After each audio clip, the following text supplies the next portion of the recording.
Welcome to Module 1, History of Bilingual Education. The learning objective for this module is to develop an understanding of the chronology and purposes of language teaching and learning in the United States. So we're going to be focusing roughly on 4 eras: the early 1800s, then the late 1800s to the mid-1900s, and then from the mid-1900s to the late 1900s, and then finally the late 1900s to present day. So we'll be looking at 2 populations served as examples, Native Americans and immigrants. And we'll be thinking about what is the purpose of education and language education, and who had control or governance of that education. So it's important to note that this discussion is not a comprehensive history. It provides an overview that focuses on Native American and immigrant language instruction. A full discussion of uses of other languages is not included, while additional readings are provided on Canvas. So, for example, we do not present discussion of the history of the language education of other colonized peoples, such as Puerto Ricans or Hawaiians here. We also do not include the languages of African slaves in the United States. These individuals were excluded from any type of education for many years.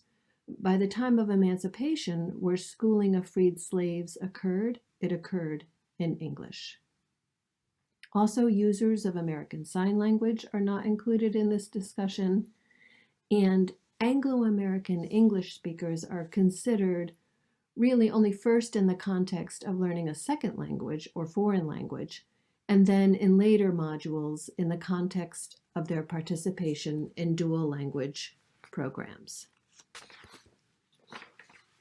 So we'll begin with a look at Native American education. So pre-contact, that is before European exploration, colonization, and genocide, there were about 300 different native languages.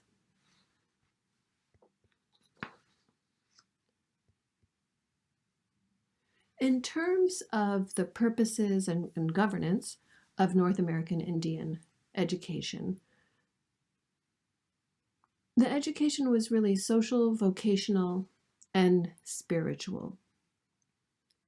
And the students learned about responsibilities to their extended family and the group, the clan, band, or tribe. There was vocational education, which included child rearing, home management, farming, hunting, gathering, fishing, and so forth. And each tribe had its own religion that told the children their place in the cosmos through stories and ceremonies. In terms of who controlled or governed the education, it was the tribe itself. So it was members of the extended family teaching children by example, and children copied adult activities as they played. So it wasn't sort of formal schooling the way we think of it in today's context.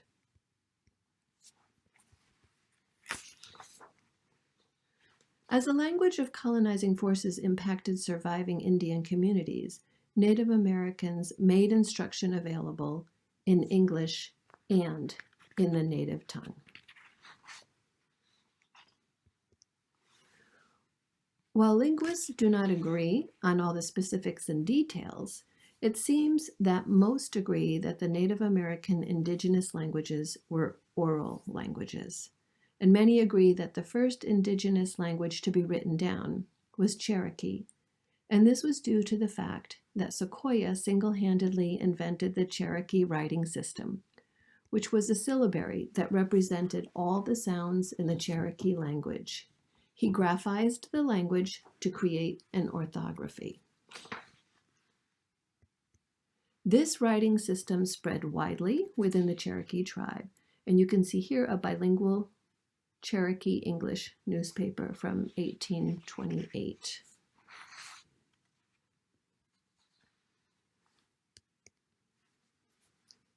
While the complicated and disturbing history of the relations between Native American tribes and colonizing forces is beyond the scope of this course, it's important to note that, as LaSalle Hurley writes, by the end of the 1800s, Native American school systems were eradicated.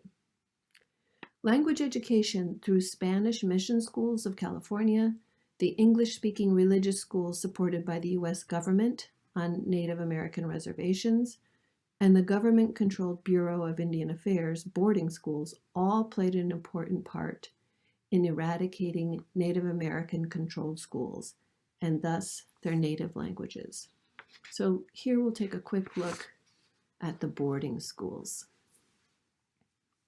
The Bureau of Indian Affairs boarding school movement required that Native American children be removed from their communities and attend boarding school, where the use of the native language was prohibited, and students were required to use English only. In fact, there are reports of students being punished for using their own home languages. The Carlisle School in Pennsylvania was one of the well-known schools. The education program in boarding schools consisted of 1/2 day vocational instruction and 1/2 day academic instruction in English. Army Captain Richard Pratt, the Carlisle School's founder, said his educational goal for Indians was to civilize them through total cultural assimilation. As he put it in an 1892 speech, "Kill the Indian in him and save the man."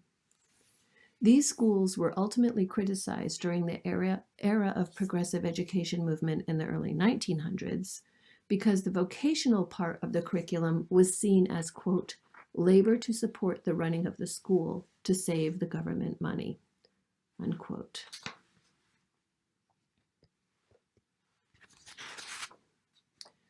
Due to the influence of the progressive educational movement during the early to mid-1900s, there was a shift away from the boarding school approaches, although some continued into the mid-20th century. However, as this bilingual text illustrates, the ways in which the native languages and English were used at this time is notable for the explicit language and learning goals. Evidence suggests that the native languages were, quote, to speed up Indian understanding of modern life. In a 1950s version of the foreword to this bilingual book, the U.S. Director of Indian Education notes that the use of the native language was to, quote, speed up acquisition of English. There seemed to be a patchwork approach to Native American education at this time, but overall the focus continued to be assimilationist, suppressing native culture and language to be replaced by English. It's important to note that throughout this time period, Native Americans served in World War I and then again in World War II. In fact, the fascinating story of the Navajo code talkers underscored not only the commitment of the Navajo Indians to the United States, but the value of their language to the war effort. The Navajo language helped provide a code impossible for enemy forces to break. Thus, it was the basis for secret wartime communication. In the post-World War II era, Native American education was influenced by the United Nations efforts for colonized peoples to, quote, chart their own destinies, and the U.S. Civil Rights Movement and the Red Power Movement. This resulted in efforts to reconnect Native Americans with their home languages and cultures through schooling that was more controlled by the Native American tribes themselves.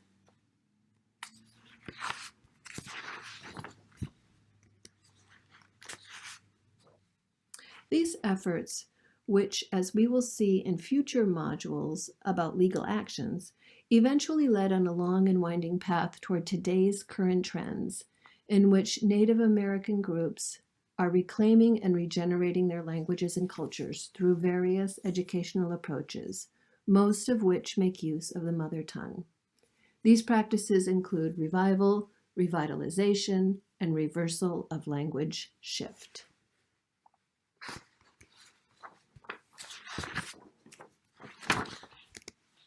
So some examples include the Wampanoag Language Reclamation Project, Navajo Immersion School, Kodiak Alutiiq Immersion Language Nest, and the Cherokee Immersion School.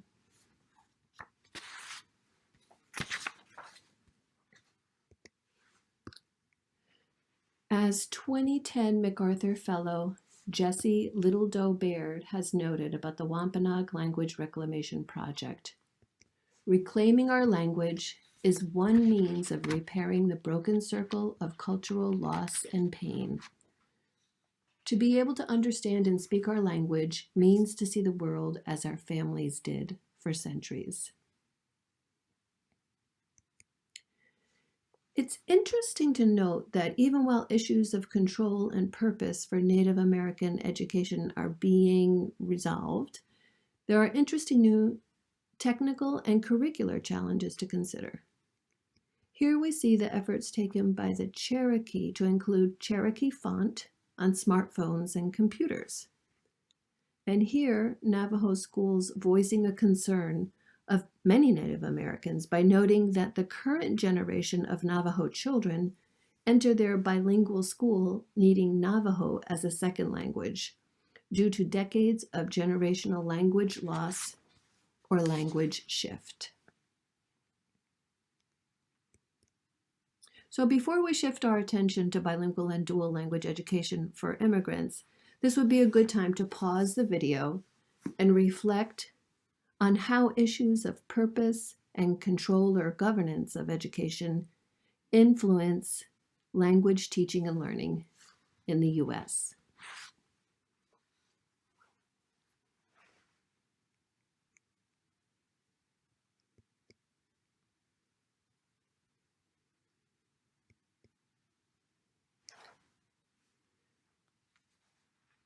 Now we will turn our attention to language education and immigrant children. The U.S. has a history of both colonization and immigration, and it's important to be aware of the historical trends in immigration in order to understand how language was implicated in the instruction of immigrants. While an in-depth study of immigration as a whole is beyond the scope of this course, more resources are available on the Canvas site about historical patterns of immigrants and what drove these patterns. The early colonists were European, and in what constituted the United States, most were British. At the time of the very first census, which occurred in 1790, most non-native, quote-unquote, U.S. residents were English, Irish, and German descent. Note that in these charts, enslaved African people were likely not counted as immigrants. So here we can see how the number of immigrants varied over time. In this chart, as we can see, overall, most immigrants to the U.S. originated from Europe.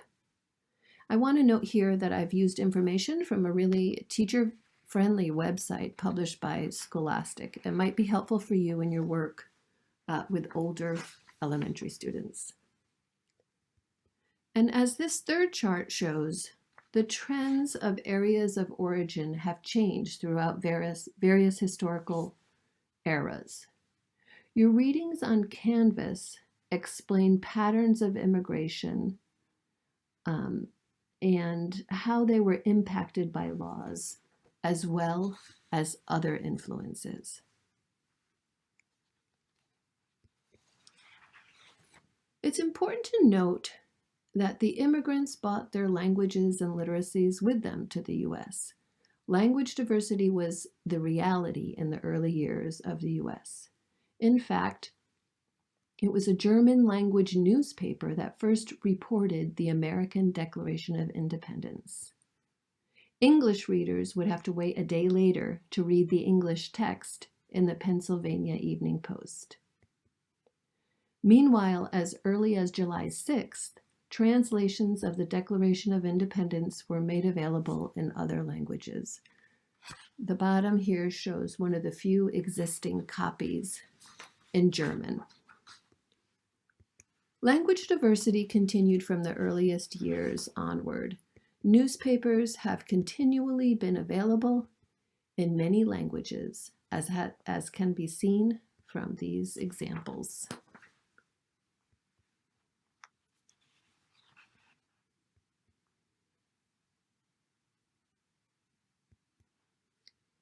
In terms of education, where there were high concentrations of particular language groups, there tended to be instruction in that language. So here you can see the German population and the areas of various German language density. Here are examples of German language instructional materials: reading instructional text, arithmetic, an English-German bilingual reading text, a report card in German, and a penmanship notebook.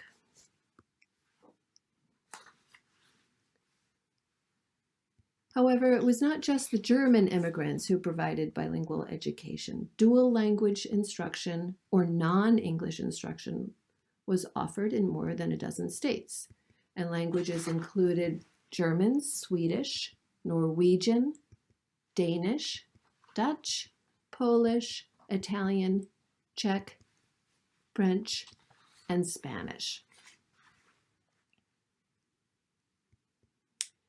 It was at the beginning of the 1900s that the sentiment against languages other than English, and German in particular, began to grow. The term hyphenated American was first published in 1889 and was common as a derogatory term by 1904.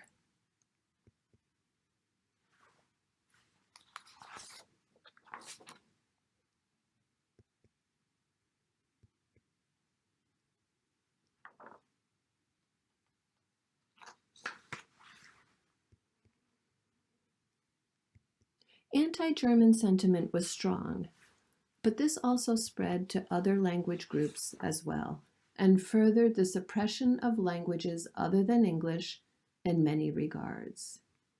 In addition, World War I affected dual language programs and foreign language programs in the US.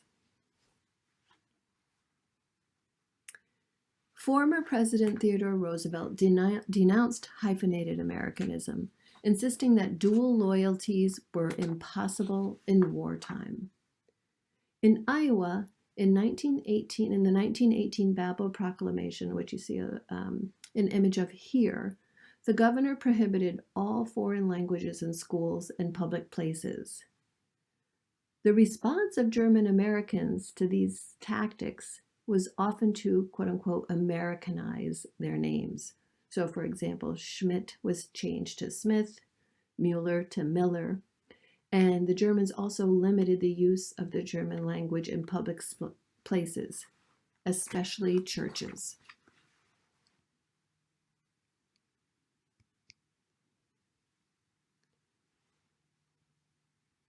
Language suppression, however, impacted the U.S. war efforts in World War II. So we've already seen how the native language of the Navajo code talkers was leveraged in the U.S. war effort in the Second World War. The learning of foreign languages was deemed important by the U.S. Army. So as a part of the Army's specialized training program, foreign and so-called modern language study was supported for select Army recruits.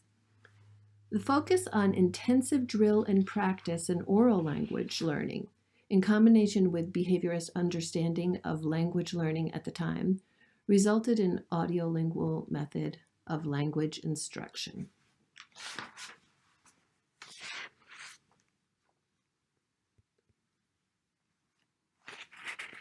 So by the mid-1900s, there were a variety of influences on language teaching and learning. So there were international influences or pressures And we'll take a brief look at the Cold War influences and the influences of immigrants from Cuba. And then we'll look at internal or domestic influences, including the civil rights movement, and we'll begin to sort of preview a little bit of legislation and Supreme Court decisions. But those will be dealt with in more depth in Module 3. In October of 1957, the Soviet Union launch of the first space satellite, called Sputnik, had a huge impact and propelled the United States to consider changes in education. These included an increased focus on foreign language skills, because these were again seen as an important part of national security and national defense.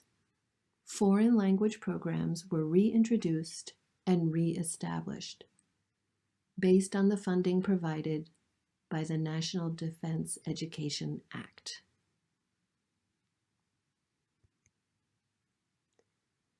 At the same time, there was international pressure that resulted from the Cuban Revolution, Bay of Pigs, and the Cuban Missile Crisis.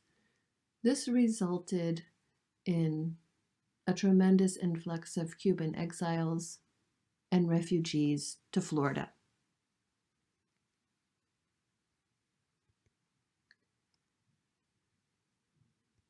The impact of the Cuban exiles in Miami was great in terms of foreign language education or second language education, because the Cuban immigrants founded the first bilingual schools and program, and this is the Coral Way bilingual program.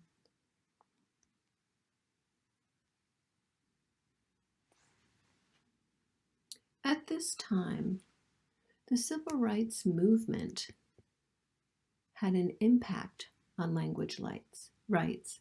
So during this time, we had not only a movement for school desegregation, but also in East LA, there was a walkout in which Latinx students demanded educational justice. It was also the time, as mentioned earlier, that the American Indian movement was advocating for rights, including language rights. And we can see also that this was the case of Puerto Ricans in New York City, represented by the rise of the Young Lords movement. And each of the movements here eventually found power within national or local political or legal groups.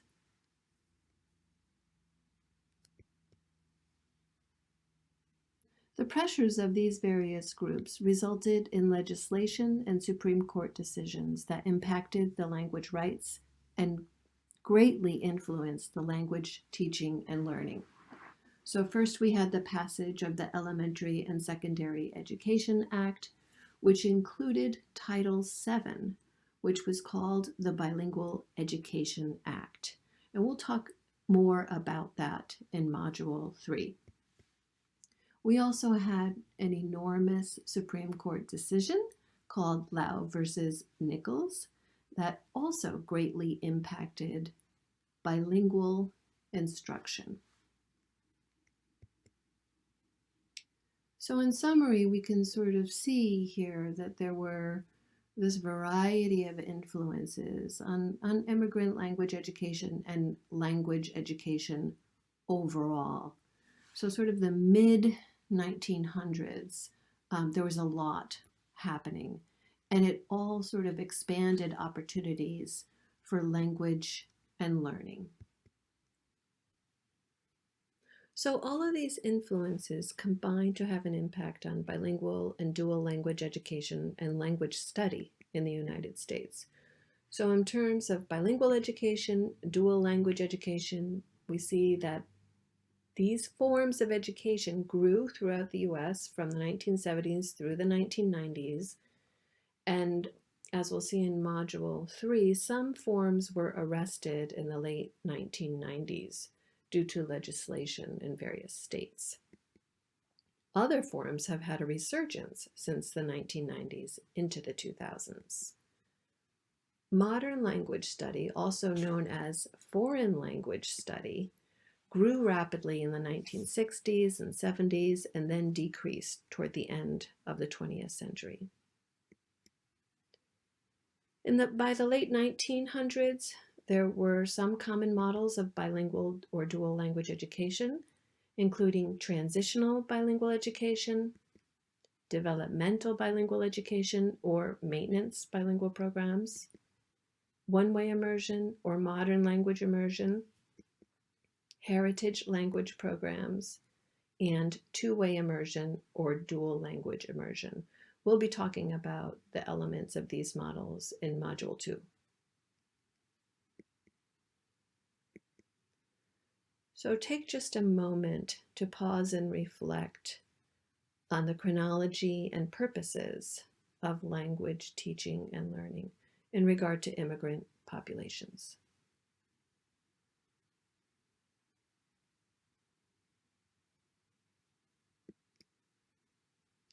So what are some current language teaching and learning events? From the late 1990s to the present, we have some current tensions. So once again, we have an increase in immigration from non-European countries. We also have a growth in anti-immigrant sentiment.